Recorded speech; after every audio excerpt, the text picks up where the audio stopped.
Esto es... No te lo puedo creer. No te lo puedo creer. No te lo puedo creer. Bienvenidos a un nuevo capítulo de No te lo puedo creer.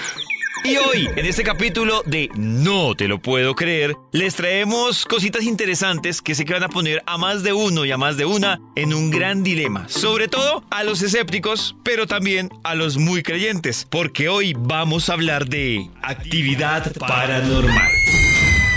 En este capítulo les tengo dos invitadas. La primera, una mujer que desde su infancia tiene la capacidad de comunicarse con los muertos. La segunda, una joven que desde los 12 años, junto con su familia, empezaron a experimentar diferentes fenómenos paranormales que perduraron por más de 10 años. Así que empecemos con la primera invitada. Es Gloria Díaz Salón, quien asegura poderse comunicar con las personas muertas. Gloria, bienvenida a este capítulo de No te lo puedo creer. Gracias, Pollito. No te lo puedo creer que si yo esté aquí en ¿cierto? tu programa. Gloria, hay muchas dudas que surgen alrededor de la actividad paranormal. Pero yo tengo la primera duda y es, ¿cómo se da cuenta Gloria Díaz que tenía esa capacidad de comunicarse con personas que ya habían fallecido? Lo grave es que me di cuenta cuando tenía 13 años y desde los 6 estoy hablando con muertos. Y me di cuenta fue porque mi mamá me dijo que una señora que yo estaba diciendo que estaba hablando con ella había muerto hace 3 meses. Sí, se me fue el don. ¿Ah, sí? El don, que quiere decir que se me fueron los poderes. Sí, ¿cómo te parece? Y a los 13 años, ¿cómo logras llegar a esa conclusión? Llegué a esa conclusión a los 13 años porque yo ya sabía lo que era el bien y el mal y descubrí que en realidad yo estaba hablando con muertos y no con vivos. Gloria, hay un tema que obviamente para mucha gente es misterio y se convierte en fe. Y es el tema de qué pasa con los familiares o con los conocidos de uno cuando mueren. Entonces, pues obviamente muchos especulan en el tema de no, se fueron y punto. Otros hay como mitos de recogen los pasos, etc. La primera pregunta es, ¿influye en algo la persona, la forma en que muere para saber qué pasa después? ¿O igual el que muere en un accidente, por una enfermedad o se suicida, hace el mismo recorrido? Para nada, el que muere de improviso, que lo matan en un accidente, cree que está vivo, le habla a la gente, lo sacude, él cree que sacude a la gente, que le habla, pero en realidad ellos no están conscientes que están muertos. ¿Está vivo? Sí, pobrecitos, son los que más sufren y hay que orar mucho por ellos, pero no tanto pagándoles misas, sino más bien tratando de entrar en conexión. Para eso existe Gloria Díaz Salón, para que ellos descansen en paz. ¿Eso pasa con los que tienen accidentes? Sí, pero por ejemplo la gente que es consciente que tiene una enfermedad y todos son los que se preparan para la muerte, pero ellos nunca se van. Pollito, no existe el cielo ni el infierno, ¿no te da tristeza? ¿Cómo así, Glorita? No, el cielo y el infierno está en este plano llamado tierra y cuando uno muere todos son buenos y tiernos por más que hayan hecho cosas malas, pues en lo que tuvieron que hacer lo malo, pero la verdad es que siempre estamos al lado de la gente que amamos y queremos, tenemos esa oportunidad. ¿Pero uno queda ahí todo el tiempo? Sí, claro que sí, hasta que se vayan los seres que más queremos y amamos, nos vamos con ellos. Hay un tema, Gloria, que también se convierte en tabú y es ¿qué pasa, Glorita, con las personas que se suicidan? Son los únicos que se arrepienten de haber hecho eso porque cuando ellos toman la decisión están desconectados de la fuente, de la energía, o ellos no son ellos, han perdido la razón y entonces ellos sufren mucho al igual que los accidentados porque ellos quieren estar vivos, pero ellos sí son conscientes que cometieron ese error de haberse quitado la vida, pero también lo otro es que se sienten muy tristes de no seguir viviendo. ¿Y esa tristeza termina en algún momento? Claro que sí, cuando hay oración, cuando hay conexión con sus seres queridos o cuando tienen conexión con una psíquica como yo los hago tomar conciencia y ellos como que se tranquilizan, aunque siempre después vuelven y retoman la forma de angustia de sentirse que están muertos, porque ellos quisieran después estar vivos, porque cuando toman la decisión la toman de una manera de locura, en un momento de mucha locura. Gloria, ¿qué necesita para poderse comunicar con un muerto? Es decir, si es un muerto ajeno. ¿Sabes qué, Pollito? Solamente que, por ejemplo, en el caso tuyo o de otros amigos, que lleves de pronto la misma sangre de esa persona, el ADN, porque aquí juega un papel muy importante. El ADN, la sangre, por ejemplo, en la sangre que tú tienes, está la sangre de tus bisabuelos, de tus abuelos, y para mí sería muy fácil conectarte con ellos en este momento. ¿Por qué? Porque tienes el ADN de ellos y yo acudo a algo que se llama física cuántica, que son partículas muy pequeñas que hay en el universo. Yo no soy medium, sino psíquica, y uno las partículas cuánticas con tu ADN y milagro, puedo hablar con tus muertos. En un momento quiero que Gloria Díaz nos diga cómo podemos saber que una persona sí tiene esa capacidad de comunicarse con muertos y no es fraude. En este capítulo de No te lo puedo creer, estamos con actividad paranormal. Gloria, quiero que me digas, ¿yo cómo sé que una persona sí tiene esa capacidad de comunicarse con los muertos y no es fraude? No necesito que me digan nada y además uno se da cuenta si un psíquico es bueno o es malo, es cuando le dicen a usted le hicieron brujería. Ahí sí dice, ese no es ningún conectador de ángeles, ni es un buen astrólogo, ni un buen psíquico.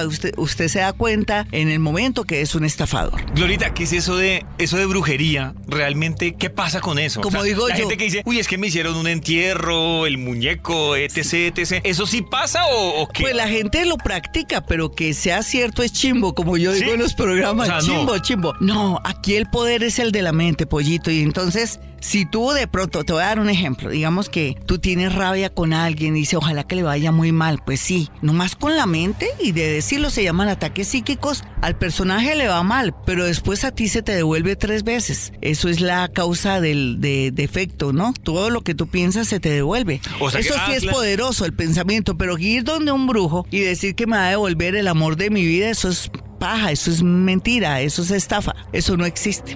O sea que esa ley sí, tú dices que esa ley sí se paga aquí en la tierra. Lo que uno le desea, bueno y lo malo. Lo que uno le decía al otro se le devuelve 3 veces. Sí, 3 veces. Por eso hay que saber cuidar mucho los pensamientos. Por eso yo siempre digo que todo lo que pensemos bueno y que seamos optimistas, si nos deja un amor, si estamos mal en lo económico, vamos a sentir que nuestra vida va a cambiar y como somos tan poderosos y manejamos mente, la vida nos va a cambiar, amigos, se los prometo. Glorita, ¿qué pasa cuando, y ahí tengo la duda siempre, sí, cuando por ejemplo se muere un familiar en la circunstancia que sea, enfermedad, accidente, lo que sea, se muere el familiar y la persona queda con un duelo eterno, inclusive son personas que le reclaman a ese ser querido el hecho de haberse muerto? ¿Eso afecta en algo a ese familiar que ya murió? O sea, que le dicen por qué se me fue y nunca me va a recuperar y duran, claro, uno entiende obviamente el tema del duelo porque pues que a uno se le muere un familiar, un ser querido, es un dolor grandísimo, pero he escuchado, y tú me corriges, personas que dicen, déjelo descansar, déjelo, o no le pida, más bien usted ore. ¿Sí funciona así? ¿Realmente? Estás en lo cierto, Pollito. ¿Quién va a creer que los muerticos, los que ya abandonaron el cuerpo, pero que siguen con conciencia, ellos sufren mucho de ver que ese familiar está sufriendo por ellos y quisieran darlo todo para que cambiara? Menos mal que existen los psicólogos, los psiquiatras para hacer un buen duelo. Pero el consejo sería no sufrir y comenzar más bien a posar de Gloria Díaz sintiendo, necesito una señal de que estás aquí, mamá, o esposito mío. Necesito una señal. ¿Tú sabías que yo lo hice? Yo hace muy poco enviudé, hace un año. Y yo lo que hago a veces diariamente cuando estoy triste, yo llamo a mi esposo y le digo, dame una señal de que estás aquí, y se cae un libro de él, por ejemplo. Lo mío es eso porque claro, ya tengo práctica y la gente dirá, ¿será que Gloria puede también contactarse con sus muertos? Pues claro. Eso iba a preguntarte, ¿tú puedes contactarte con tu esposo? Sí, con mi esposo. Pero tampoco es una conversación larga, es algo muy puntual. No, es más que todo imágenes o algo telepático. Por ejemplo, a mí generalmente me pasa que se prende la radio con el tema que él me dedicó. Por ejemplo, a él le gustaba mucho este grupo mexicano, ¿cómo es que se llama? ¿Camila? Esto? ¿Maná? Y él era muy amigo del Maná. Mi esposo era filósofo y muy conectado con el mundo artístico, y entonces era amigo de los de Maná, y siempre cuando se prende la radio de un momento a otro es con canciones de Maná. ¿Y alguna vez te dedicó alguna canción de Maná? Todas las canciones de Maná, y a veces cuando llego aquí a la emisora, la primera canción, que ellos manejan algo que se llama sincronía, Pollito. Entonces se comunican a través de la música o de sonidos. ¡Échale, vampiro! Glorita, está mal uno pedirle ya que estábamos hablando, Sí. bueno, antes de eso, que tú me estabas hablando como de la forma de comunicarte con tu esposo, Sí. uno se le muere un familiar. Sí. Entonces, pasémosle al tema psicológico, que muchas veces dicen, no, es que usted ve la imagen o siente a su familiar, es por un tema de sugestión. Pero hay alguna forma de uno diferenciar cuando algo es sugestión y cuando realmente el familiar, que no sé, me corriges, dicen que se despide o que recoge los pasos o que lo visitó a uno. ¿Hay forma de uno diferenciar de pronto esa sensación entre la sugestión y cuando realmente está pasando algo paranormal? Claro que sí, porque generalmente cuando alguien muere, no es tan fácil comunicarse, o sea que es una comunicación real. Ahí no hay sugestión, sino sincronía. Hay una conexión por el pensamiento del doliente y aquel que se fue, que no quiere que sufra y que sienta que todavía anda por ahí. Glorita, ahora sí, el otro tema que vamos a preguntar. Sí. El tema va muy ligado precisamente como a esa relación de cuando el ser muere y cuando uno debe asumir como una posición de pedirle ciertas cosas al tiempo, a los años. Entonces, Sí. no sé, he conocido casos que se muere el hijo.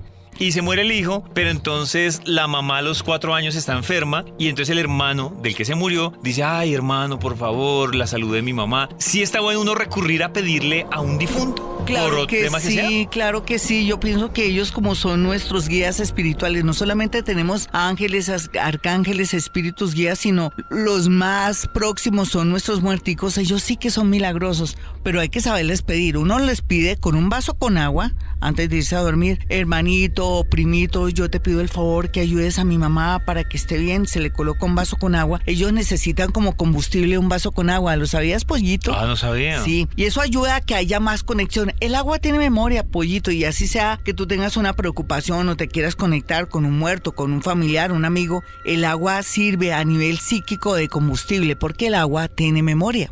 Ah, Glorita, ¿y uno cómo más puede darle ese combustible a un familiar muerto? O sea, ¿la oración funciona? Sí, es muy importante, aunque últimamente cuando yo me conecto con ellos dicen que no quieren más responsos ni mucho menos que le paguen misa, sino que cambien la actitud. Ellos como que quieren que uno cambie. Generalmente también quiere que uno les coloque la música o que de pronto bote algunas chanclas. Es curioso, ellos se fijan ¿sí? en bobadas a veces. Eso es lo que yo no me explico de los muertos. Ellos se mueren, pero se preocupan porque andan por ahí sus chanclas en un patio olvidadas. ¿Por y detalles? quieren recuperarlas. Sí, a mí me pasó un caso en caso de una mujer muy importante de este país que se llama Carmen Cecilia Suárez, que es una de mis mejores amigas. Ella es psicóloga, profesora universitaria y es una gran escritora, es de las que más venden libros en este país. Y ella vive en la Candelaria y una vez llegué a su casa, ella me recibió como siempre muy feliz y mientras que ella se fue a cambiar y para irnos a una cena, yo le dije, pasó una señora y me volteó, me torció la boca, iba cojeando, ¿quién es ella? Y dijo, ay Dios mío, ¿de verdad cómo estaba vestida? Le dije, está con un delantal azul, pero me torció la boca, me hizo mala cara, ¿quién es ella? Es una abuelita, es una amiga, una familiar. Dijo, mi empleada hace 2 semanas se me murió, Gloria.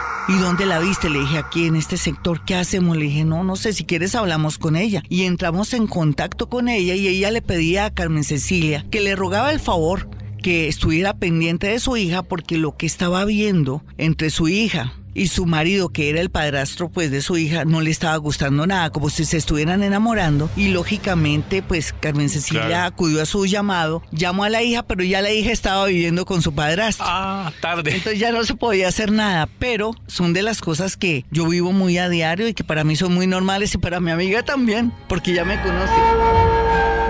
Glorita, muchísimas gracias por encantada, despejar pollito. tantas dudas que sé que muchas personas tienen sobre este tema, otros con más miedo que otros, otros un poco más incrédulos, que a veces los incrédulos tienen que probar algo para terminar. Pollito, creyendo. gracias por la invitación, además de una manera muy abierta, muy rica, no me dio miedo ni timidez ni nada. Bueno, en este capítulo de No te lo puedo creer, les traigo a mi segunda invitada. Es Erika Calles, que también hace parte de este especial de Actividad Paranormal. Erika es una mujer que junto a su familia experimentaron por muchos años actividad paranormal sin una conclusión clara. Lo que pasa es que hace mucho tiempo, digamos, de cuando vivíamos en Ocaña, ¿sí? Vivíamos allá y una vez mi mamá, digamos, estaba durmiendo y empezaron a tocarle la pared donde ella estaba durmiendo. O sea, así como acariciarle la pared. Afuera quedaba un pasillo, entonces ella no le puso atención, pero luego ella se levantó de la cama y fue al cuarto de mi hermano y encontró todos los zapatos regados, o sea, los habían sacado todos del cuarto. O sea, desde ahí como que yo, uy, pero, o sea, porque como estaba muy pequeña, pues me dio como susto. ¿Ah, estabas pequeña? Sí, cuando eso tenía como 12 años. Ah, estabas... Entonces sí, me dio miedo.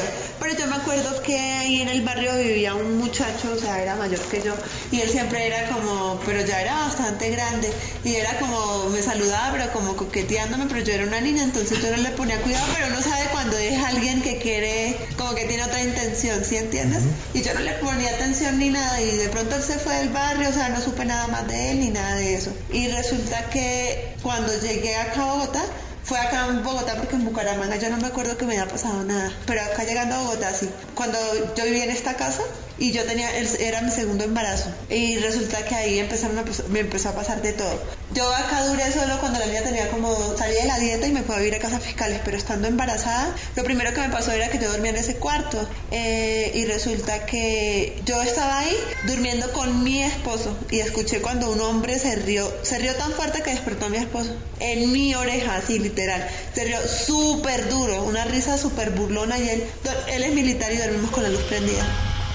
Imagínate el susto que nos dio, o sea, fue terrible, dormimos con la luz prendida, sí. Y bueno, eso pasó y le contamos a mi papá, y mi papá es una persona que es de mucha oración, entonces él cree mucho en Dios y ora mucho. Papá, no le pongan cuidado a eso es que les pareció. Yo, no, papá, que lo diga Jaime. Y él, seguro que sí. Bueno, no le puso mucha atención, pero resulta que un día yo estaba ahí cuando me apagaron la luz de un golpe, ¡pum!, así como un manotazo, ¡pum!, me apagaron la luz. Y yo salí, papá dormía en el cuarto de enfrente, papá, me apagaron la luz. Dijo, no, eso es que te pareció, otra vez lo mismo. Y él fue a entrar al cuarto y le tiraron la puerta en la cara. ¿A tu papá? A mi papá. Mi papá quedó como, o sea, como sin respiración. No, hay que orar mucho, no sé qué. Se puso a orar dentro del cuarto porque él sintió miedo. Bueno, entonces ya pasó así. Luego, un día, digamos, pasaron como 8 días y yo llegué y hice aseo en el primer piso, subí al segundo piso y cuando bajé el primer piso estaba toda la leche regada por el piso. Como si hubiesen cogido así literalmente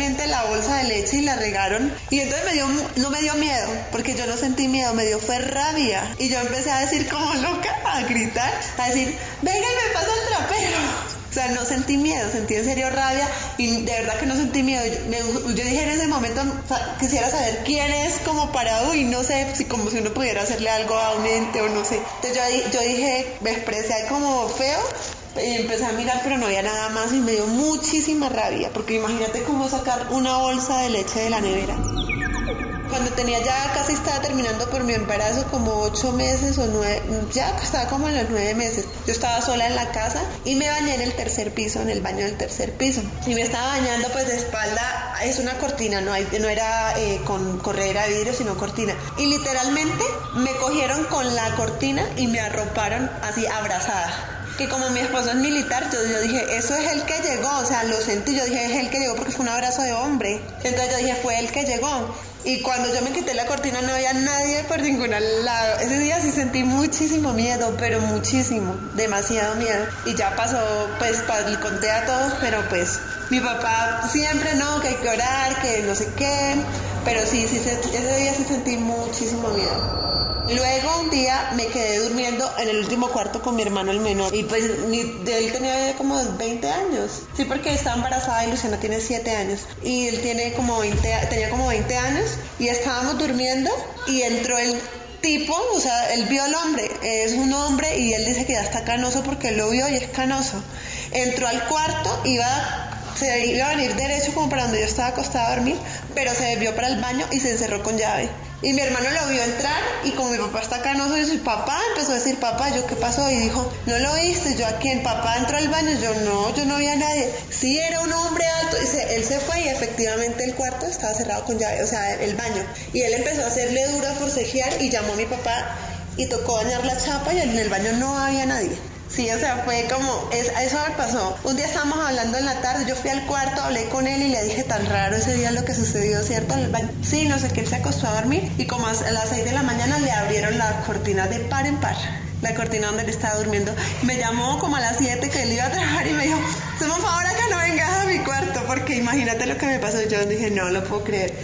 nació mi hija y yo me fui a vivir a casas fiscales militares. Y la verdad yo sentí mucho miedo porque yo en casas fiscales militares son casas viejas y allí siempre han dicho que, pues, que murieron muchos militares, que porque los mataban en el área pero vivían en esas casas y que espantaban. Y yo, ay, esos son, o sea, la gente también es por asustarlo a uno, pero yo ya venía con mi cosa de todo lo que me ha sucedido. Claro. Y un día mi hija, pues era un bebé, estaba yo en dieta todavía y yo me acosté a dormir. ¿Sería que yo? Sí, yo me acosté a dormir. Cuando el otro día me levanto y me habían recogido todas las cosas de la casa y estaban en un rincón. ¿Te acuerdas que te conté?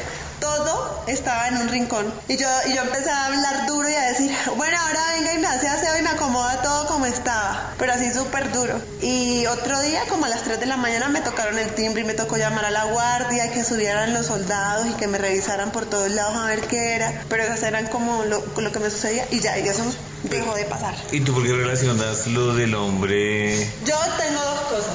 Una, creo que es él porque cuando mi hermana lo describió, que lo vio entrar al cuarto pero que ya estaba canoso, cuando él me lo describía se me parecía a ese tipo que yo había conocido, pero que nadie sabe qué se hizo, pero dijeron después que él había muerto. Y otra que yo relaciono es que mi mejor amigo de la universidad, cuando yo empecé el primer semestre, o sea, hace 11 años, empecé a estudiar el primer semestre de Derecho, él tenía 17 años y cuando salimos del primer semestre a vacaciones, se mató en una moto el Día del Padre. Y yo siempre, esta es la hora y yo tengo como, siempre le digo a Kelly que tengo una necesidad de ir hasta Huachica donde lo enterraron porque yo quiero ver la tumba y donde él está porque era mi mejor amigo y yo todavía lloro por ese muchacho por lo que le pasó. Se mató el Día del Padre por ir a buscar al papá que estaba tomando y se mató ahí a una cuadra de la casa de él en la moto. Yo tengo dos teorías, o que es el muchacho ese que no sé si se llamaba Ciro o no me acuerdo, o si no Leonardo, mi amigo de la universidad, o sea, siempre porque yo le digo a mi hermana, yo todavía lloro cuando me acuerdo de él porque es que tenía 17 años, era muy joven, tenía muchas cosas, ¿sí? Y morir así de esa manera. Seguimos en No Te Lo Puedo Creer. Hoy, nuestro capítulo dedicado a actividad paranormal. Y estamos con Erika, una mujer que nos está contando los fenómenos paranormales que vivió su familia durante 10 años. Erika nos cuenta quién más en su familia vivió o ha vivido estas manifestaciones paranormales. Mi mamá también vivió cosas porque ella fue la que empezó. La primera vez que yo supe de alguien que sintió cosas o vio cosas fue mi mamá, cuando vivíamos en Ocaña. Pero después todo fue a mí, que hasta mi hermano el menor siempre me dice, ay, acá no vengas y conmigo no vas a dormir, porque eso de ahorita me espantan. Así es que me dice siempre, estoy seguro. Y la última vez que dijo eso fue hace 7 años más o menos, que fue la última vez que me quedé con él, y le abrieron la cortina el otro día, que de hecho estábamos sentados en la cama y le digo, tan raro es lo que pasó ese día, ¿cierto? Lo del baño. Y dice, sí, tan raro, pero yo lo vi, Erika, yo lo vi entrar, era un hombre alto, canoso, no sé qué. Y yo, sí, pues si vos decís que lo viste, y de hecho la puerta estaba cerrada con seguro, el cuarto tiene baño adentro. Entonces, ¿cómo no se va a dar cuenta uno cuando alguien entra? Obviamente. Dice, y fuimos y intentamos abrir, no se pudo por ningún medio. Mi papá llegó y dañaron la chapa y de hecho adentro no había nadie. Entonces hablamos de eso y como que ya me voy para mi casa y al otro día le pasa eso, imagínate. Que dijo, no, que no te vuelvas a quedar. Imagínate que me abrieron la cortina a las 6 de la mañana más o menos, así sonó la cortina y cuando abro los ojos está abierta de par en par toda la cortina y se entró toda la claridad y yo como que... Y él siempre me dice, siempre que te quedas acá o me hablas de eso, me pasa algo. Entonces, conmigo no hables de esas cosas. Pero a mí así, no me sucedió nada más. Pero sí siempre tuve la curiosidad como, ¿eso qué sería? O sea, ¿qué era eso? Porque yo le decía a mi mamá que le rieguen a uno la leche. O sea, si fuera alguna bobada que, como a ella una vez le sucedió que estaban hablando con alguien dentro del cuarto de mi hermano y cuando de repente una loción, imagínate una colonia larga de color azul, y empezó a mecerse así para todos los lados, pero sin caerse. Daba vueltas y dice, yo hablando con esa persona y solo miraba la loción y ella también, pero ninguna de las dos dijo nada, hasta que se estuvo quieta y ya, como si alguien le hiciera así con la mano y de repente ya se quedó quieta. Y dice, eso es algo muy distinto a que tú bajes y encuentres toda la leche regada en la casa. O sea, yo creo que eso es como más obvio, como más, no sé. Y ¿Y tus hijas nunca han visto nada? ¿No te han dicho Las nada? niñas no, ninguna de las dos. Y de hecho ellas no les da miedo.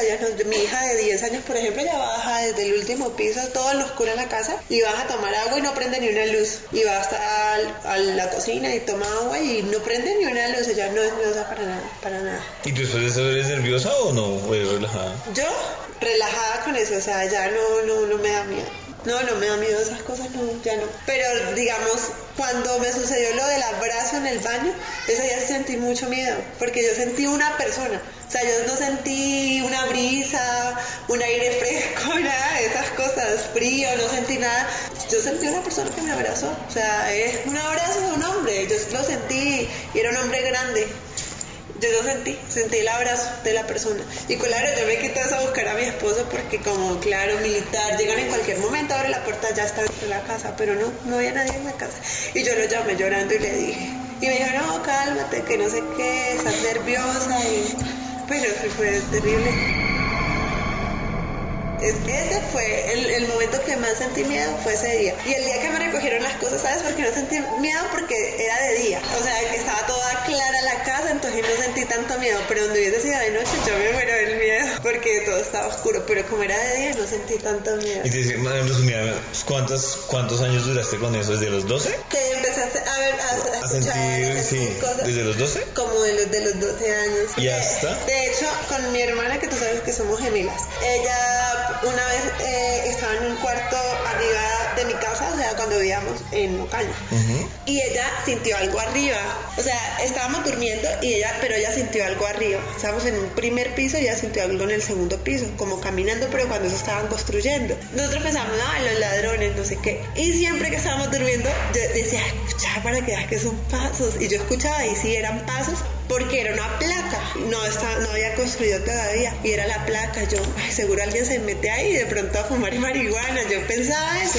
Entonces, y estábamos pequeñas relativamente. Y así todo el tiempo. Y cuando ya construyeron el segundo piso fue todo para nosotros. Era una sala gigante, 2 habitaciones y un baño privado ya. Era todo para nosotras dos. Pero nosotros dormíamos en un solo cuarto. Y un día estaba tronando fuertísimo, muy fuerte. Y vimos una persona, literal, una mujer, toda de negro, parada detrás de la puerta. Ahí estaba. Cuando alumbró, ahí estaba ella parada. Y las dos la vimos. Mi hermana y yo la vimos, ahí estaba parada ella. La vimos como que empezamos a gritar. Y era como cuando tuvieras un sueño que gritas y nadie te escucha. Gritábamos y no nos escuchaban. Y ella gritaba y yo gritaba. Yo decía, no, yo estoy soñando. Y ella pensaba que estaba soñando, pero ella estaba gritando al lado mío también. Y mi papá subió corriendo y prendieron las luces. Tocó dormir con todas las luces prendidas ese día también. Y desde eso nos volvimos a dormir solas en el segundo piso, como que cumplimos 15 años. Tocó pasarnos para abajo porque la verdad ese día quedé como traumada. Era una persona vestida de negro, pero una mujer. Sí, eso sí me acuerdo perfecto, que a las dos nos haya pasado algo juntas, eso. Pero de ahí nada más, hasta como cuando mi mamá empezó a contarnos que ella sentía que la pared y la acariciaban, que ella se corría y le pasaban la mano, era por el lado donde ella dormía.